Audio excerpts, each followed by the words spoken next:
but I think we can kick off and probably people will show up throughout the event. So thank you everyone for joining us here today. Stephen, also if my Wi-Fi stops working or something, the connection isn't so good, then just let me know. Will do. And then I'll stop. So my name is Abigail Khan and I'm a business developer at SkyNRG. And today I'm joined by my colleague, Stephen Wetmore, who also works as a business developer alongside me in the programs and solutions team. So Stephen has been involved in sustainability his whole life, including working as the head of sustainable business and marketing and markets for WWF, and most recently, before joining SkyNRG, working as the director of business development for the Roundtable of Sustainable Biomaterials, also known as RSB.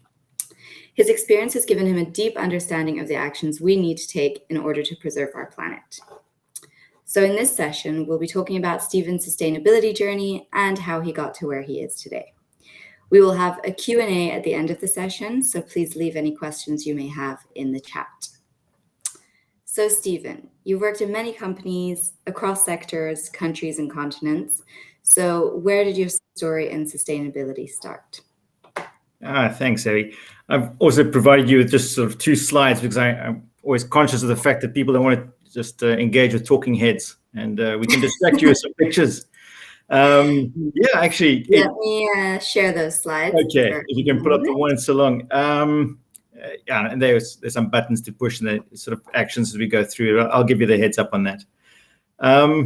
Interestingly enough, I didn't start in sustainability directly. I'm a development economist by training. And I started my career in community development and aid work, mainly in Angola, Namibia, and Zambia, and a bit into Uganda, South African by birth. And so that was where my passions were. But my entry into, or should I say my focus in sustainability, and I think this is true of most of us working in the sustainability industry or as working as a profession, kind of starts with some kind of personal awakening, some event or an experience that has sort of make us conscious of what the world around us, make us more demanding of thought, or actually getting us to rethink about certain things. And mine kind of happened in the mid-early 20s. I was working up in the northern part of Namibia, and I'd just come up from Windhoek, and I brought with me a yogurt. And I ate my yogurt and then sort of nonchalantly walked across to the communal tips rubbish dump, and I threw in my yogurt cup, and I turned around, but somewhere in the back of my mind just noticed that something was odd about that. And I walked back to the tips and I looked down, and what was effectively the rubbish dump, I realized it was actually a compost space. And I looked into that compost space and I realized my white yogurt tub, plastic yogurt tub, was the only form of artificial carbon-based products thrown into there that will never biodegrade into in that space. And it frightened me. At the same time, sort of maybe completely conscious of how unsustainable my life was, the impacts, my lifestyle, my food systems, the practices, the things I had on me. And I just started imagining what that hole would look like if every item that I saw there included some form of packaging or came in some form of container. What would those impacts would be? And realized that effectively that's my lifestyle in a first world sort of context, and that kind of made me aware. Yeah. And that kind of bringing me back to this slide. I'm now 50, sort of 26, 27 years later from that moment. And if I look at it and I realize those yogurt cups, those everyday decisions, those choices that have not just landed up in that rubbish bin, but they've actually become part of our oceans. They become part of our food systems, and effectively we can find pieces of plastic in ourselves now. So kind of as a development economist in those 50 years, I've witnessed some crazy stuff. Yeah. In this past 50 years, to make it very sort of put out simply, and I think if you can just click on in those past 50 years, we've doubled our population. We've in that space, and most people look at population as being the problem, but that's not actually the truth of it, because it's actually really feeding our appetites. If you look to doubling, that'd be fine if we just doubled everything, but we haven't. We've we've more than 4 times the amount of energy. We've tripled our food production, and we've went completely linear in terms of our waste, and we've never costed that into anything that we've done. And then it gets worse. For making all this kind of unprecedented demands on our planet, we've managed to take our automobiles, our cars. The last 50 years, we've got 10 times more cars. We use 3 times more wood. We use 7 times more paper. Plastics have increased by 20-fold. We catch 5 times more fish. And we ship, our shipping has increased by 300%. And the real crazy part, related to this conversation, is that our air travel in the last 50 years has increased by 1,000-fold. So yeah, that's what caught me there, and this is what keeps me here. Yeah, I can imagine. I mean, it's not nice numbers to see, I think. Yeah. So what do we do? What do we do? And yes, the second slide I've asked you to share as well, because this is the kind of the normal picture where most people are. You look at these 2 pictures, and they love to be used. Now I use them as well because this is exactly 50 years later. So the first picture is just over, well, a little further than that, probably about 70 years ago. But in that context, all those impacts I'm talking about have had these kind of climatic impacts, and we are drawn to that severity, right? Those melting glaciers, the ice caps, but often that can sort of be, and we've got to be careful that doesn't take away or draw our attention. We get caught just in those issues, and we stop focusing on actually us in that boat, and then putting ourselves into that picture and start asking the bigger questions. Because if we just focus on those big issues and not asking ourselves the right questions, we can land up focusing on the issues around planetary boundaries, the big issues, water, food systems, biodiversity, the CO2 emissions, and we can get caught in those complexities. And then we only see them as externalities. We don't start seeing them as our yogurt cups and the impacts that we are having. And then we get pretty much caught up in sort of that inertia, that apathy. And you say, well, what difference can my yogurt cup do? Why should I be washing or recycling or something like that? I'm not talking going about to that scale, but I am talking about still thinking in terms of systems. So sort of in general, I like to challenge people, individuals and businesses, to start looking sort of at themselves, start there, looking at what you're doing in your boat. So constantly sort of looking to say, what direct and indirect impacts am I having? So like this picture, we can focus on those ice caps and get overwhelmed. But if we look at our 2 boats, we can realize actually we can start making differences. So initially the top boat, 70 odd years ago, it's made out of wood. It has a 2-stroke engine using very little bit of fuel. 50 years prior to that, somebody would be rowing and have no impact in terms of fossil fuels, but still in a wooden boat. But the good news is that boat can be actually, the one below, can be made out of recycled polymers that are generated out of naphtha, out of a byproduct of when we're producing sustainable aviation fuels. The good news is that engine can become more efficient. In fact, no more combustion and can be electric. So the solutions to our boats are there. And then imagine the ripple effects and the impacts on the bigger issues that surround that boat and surround us all. So the real question is not really, what can we do from here? But I'd rather say sort of, where do we go from here? Is the next question. But you probably have more questions for me. I have many questions for you. So I'm going to stop sharing my screen and let's dive into those questions. All right. Wait, let me just sort out my screens. So this session is being recorded, by the way, just so you know. Super. So you can use it. Great. So in just 50 years, this has become the fabric of our global economy. So how can we change, and where do we go from here? Where do you see us going? Okay, so besides looking at yourself and the boat and those kind of impacts, and I think that's our first and primary responsibility. But if and looking at this picture can often drive you to drink, right? With the whole construct of sustainability and the challenges that face us globally. and around climate change. And I actually would encourage us to consider that drive you to drink. Think of a wine glass. And if you can imagine that wine glass having a flute, long, elegant stem, and its base. I hope everyone listening has got that picture. But I'd like you've got it already. For us, it's 9:30 in the evening, and we're definitely looking for our glass of wine. Exactly, we need it. We should have had one in this session. But it was with my days at WWF that we actually used this glass of wine as our theory of change. And it became the solutions on which we based and drove the WWF's market transformation strategies. And it's really simple. If you look at and consider that wine glass, and you look at the flute that holds the wine, consider that represents the world's population, which is around 7.8, going on for 9 billion by 2030. That's the top section. And then right at the base that holds that glass up, is 1 billion individuals, our population, directly involved in primary production. So those are the miners, the fishermen, the farmers, everything that we need to resource us as consumers in their top to feed us. But between those 7 going on for 9 billion population and 1 billion of us working in primary production, there's a thin little flute that holds it up, that elegant little flute.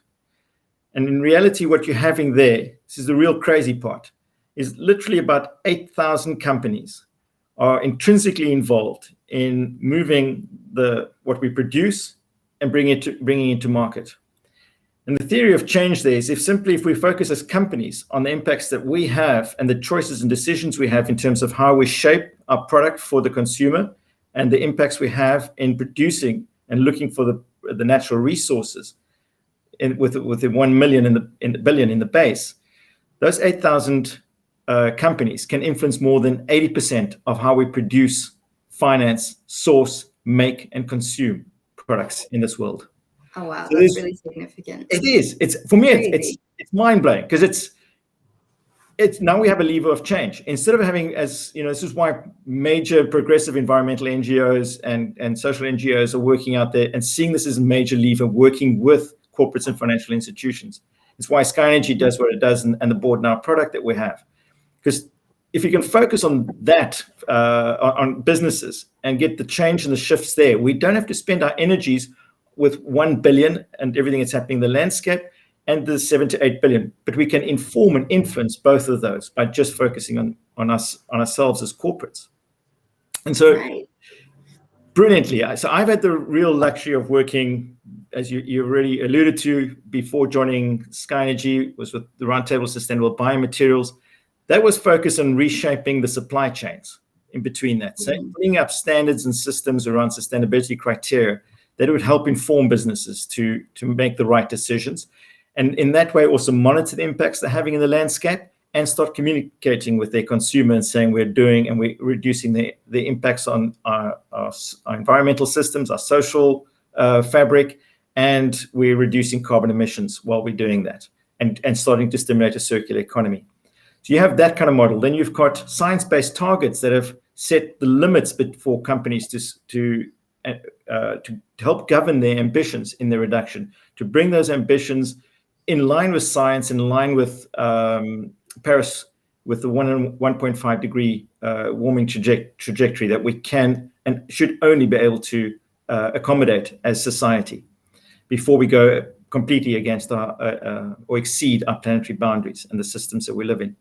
So I've had the luxury of working in that space as well and informing that. And then getting collective action with the likes of Business for Nature, so we can realign our resource needs within our boundaries and planets and create some kind of collective good. And again, proud to be part of, not having set that up, but working with a company that is also a member of that, one of 550. That those 550 represent around about 1/3 of the economy in terms of, so you've got the likes of Unilever and Coca-Cola and AB InBev and so forth, all signed up into those spaces, Procter & Gamble. Yeah. Brilliant. They're really the big influencers as big well. Influencers, so great for having them there. Yeah. So it's there really is hope. So it can drive you to drink, but the solution lies in that construct as well. Great. So, you were really driving all this market transformation, working with corporates, getting them to check out their supply chains, and doing all that work while you were at WWF and at RSB. But why did you move from doing that into SAF and SkyNRG? What was the driver for that? Yeah, okay, that's a question even my mother asks me. Working from a big must be a good question then. Yeah, working from a big global NGO that's focused on environmental, is a well-known house brand, to into the aviation sector with SkyNRG. For me, absolute no-brainer. The aviation sector represents almost 3% of our carbon emission budget. If there are no solutions put into the aviation space, and that trajectory would just continue, whilst everyone else and other industries are lowering themselves. So even, I'm sure there are listeners from major companies, PepsiCo or so, they're busy reducing their carbon emissions. But if they're not being able to engage with a aviation sector for their cargo goods, their staff, moving their staff and so forth, their own carbon emission reductions, their scope 3 emissions will remain at a high level. They need sustainable aviation fuel for in-sector solutions to reduce them. So the aviation industry issue is not just their issue, it's every one of our issues. We all, at some time, I'm sure everyone on this call today flies, has flown, and will continue to fly. Maybe less, but will still require that. And there will be their scope 3 emissions, whilst the aviation sector is the scope 1 emissions. So collectively, we are responsible for this third. Everyone else is reducing. If it's left unchecked, it'll become 35% of our budget by 2035 of our global budget emissions. Okay, so we have to work together. My scope 3 is an aviation sector scope 1 emissions, and 3% may not sound like much, but that's the equivalent of Canada's carbon emissions globally. So taking a sectoral approach, basically, we are working like a country, and we should respond, and the aviation sector does respond like a country in the KO Accords and so forth, setting great goals and ambitions. But even those ambitions, in terms of what is required, is going to require the partnership of industries that are aligned on those to be able to get them to those spaces. And sustainable aviation fuels is at least 65+% reductions of those emissions. While we look for efficiencies, while we look for change systems, when we can electrify in the future, 2035, 2040, bring in electric options, which will be for short haul arrangements, we'll always be requiring a combustion engine, at least up to 2050. But we have to do that within the constraints of 5. So yeah. Okay. Sorry, I can get lost. So you have to introduce. I think I cut out a little bit.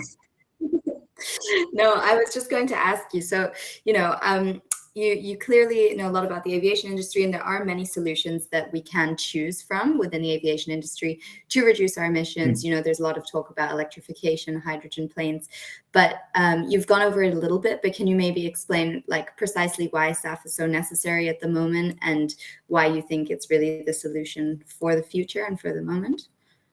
Absolutely. Well, so SAF is sustainable aviation fuel. To be sustainable has to be it's coming from a recycled carbon, so we can use different forms of waste streams or carbon that is grown from an organic source. So that immediately means we are stopping the extraction of fossil, so we're not bringing any additional carbon into the air, into the atmosphere. Yeah, that's the very first point. The second point is carbon itself is not bad.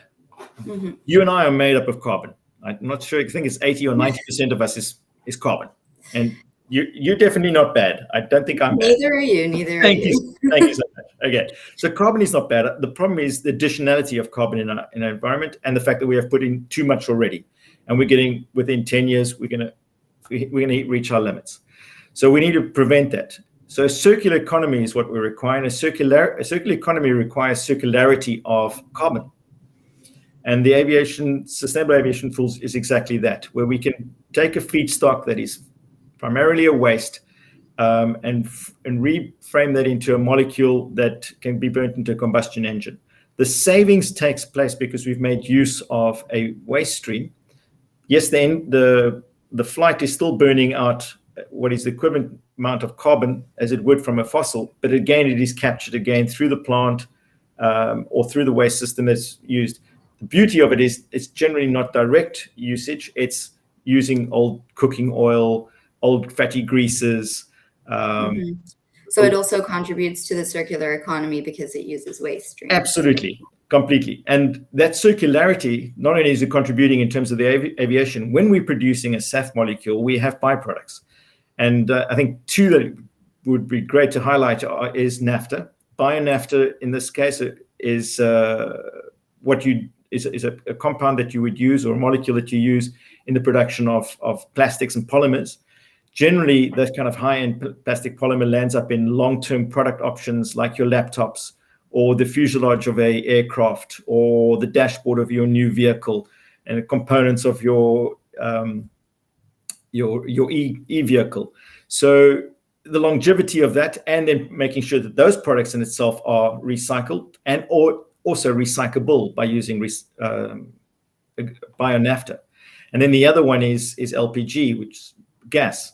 And if we can replace again, instead of extracting gas from ground sources, that we can make use of a byproduct in the production of SAF. So yeah, that's great. Many different. It's fueling. SAF fuels a bioeconomy. SAF fuels a circular economy, not just your aircraft. That's fantastic. I mean, that's exactly what you want to have from a product, I would say. Something that has multiple benefits and can, fuel more than just a plane. Absolutely. So fantastic. Thank you for that really clear explanation. So moving on to your role today, one of your responsibilities is leading business development at SkyNRG is the Board Now program. So what about your journey informs this work, and what do you actually do there? Maybe you can give us a little overview of that. Yeah, I have had the privilege and luxury that every step of my journey has been sort of additional ladder and added value, but there's been a golden thread that has driven me sort of in terms of a passion. And I think that the attributes of that moment, that aha moment that I had back in Namibia, and that I carry with me into everything I do is realizing that you cannot do these kind of things alone. It's one thing for me throwing a yogurt tub into a place and making a change. I need to sort of engage others into that same space and become conscious and allow them to become conscious as well. And that's what I love about my job, is the opportunity to engage with across sectors still, and then particularly working with businesses that are very much aware of their Scope 3 emissions, but not necessarily aware of the solutions that science-based targets actually allows for them. They only can do one of two things when it comes to their carbon emissions related to aviation. It's reduction, and definitely that has to be the first and foremost, looking to reduce your needs in terms of cargo and personal flights. Do that. The second one is you have to do in-sector and find an in-sector solution for reduction. So insetting instead of offsetting in terms of setting science-based targets. And to be able to provide a solution like that, where it's not about it's sort of an indirect looking for an indirect impact, but looking for direct impacts in your supply chain, is intrinsically about driving transformations in markets, which I do from WWF, and I get to play with in the same space. And then providing that kind of continuity in terms of helping corporates set their science-based targets in line with the 1.5 degree Celsius Paris agreements is, for me, an absolute pleasure. It's a privilege, I suppose, more than a pleasure. Yeah. It's a way to combine all of your different worlds together, I suppose. It really brings it. And combining is the perfect word you're using there, because I'm critical to all this. I used to have one title within WWF that spoke of sustainable business and partnerships. And we lost the partnerships eventually, which I always felt sorry about, because it became intrinsic. And I always felt we still needed to make it very explicit. you cannot do anything sustainably. You can't be sustainable on your own as a business, and while the world around you is unsustainable. They're not. It doesn't make any sense. It makes no sense. Sustainability is something that actually by default is shared and requires collective action. Mm-hmm. You cannot be sustainable in your own little boat. Put it back into that picture that I shared with you. Imagine if your boat is sustainable, you're the only one there out there with a circular polymers coming off a bio-naphtha, and your engine is electric, and everyone else has a cruise ship. Exactly. Yeah, it's not going to work. So it doesn't help. And this is again what we do within Board Now, is getting this collective action of getting corporates to future purchase the fuels, make investments into this industry to drive this opportunity for them to have these molecules available to reduce their carbon emissions and create the scale that they require to get to net zero by 2030 or 2035 or 2040, whenever they've set it within the constraints of a science-based targets. But to do that in partnerships, taking a systems approach and driving this kind of collective action. That's for me the absolute sweet spot that I really enjoy, because it's not just sort of a role or a job that we do, but that's effectively the business model of Board Now and of SkyNRG. So I think that's it.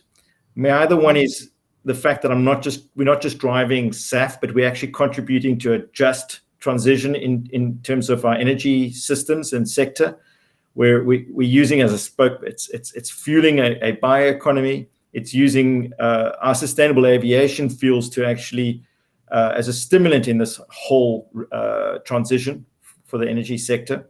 And because we create demand as well. So if we're going to be doing power to liquid, for instance, we're going to be requiring more renewable electricity to be generated. And we don't want to do that when there's no additionality. There first has to be coal furnaces mothballed before we can go into full-scale power to liquid, which is a requirement within the EU Fit for 55. So, these are the kinds of beautiful knock-on effects that we have as stimulating and fueling this just transition. And then the real benefit, of course, is that waste is no more waste. It actually has a value, and that's a beautiful, the best bit, I'd say. Absolutely best bit. And then we bringing about no additional carbon is really great. Yeah, just what we want. Yeah.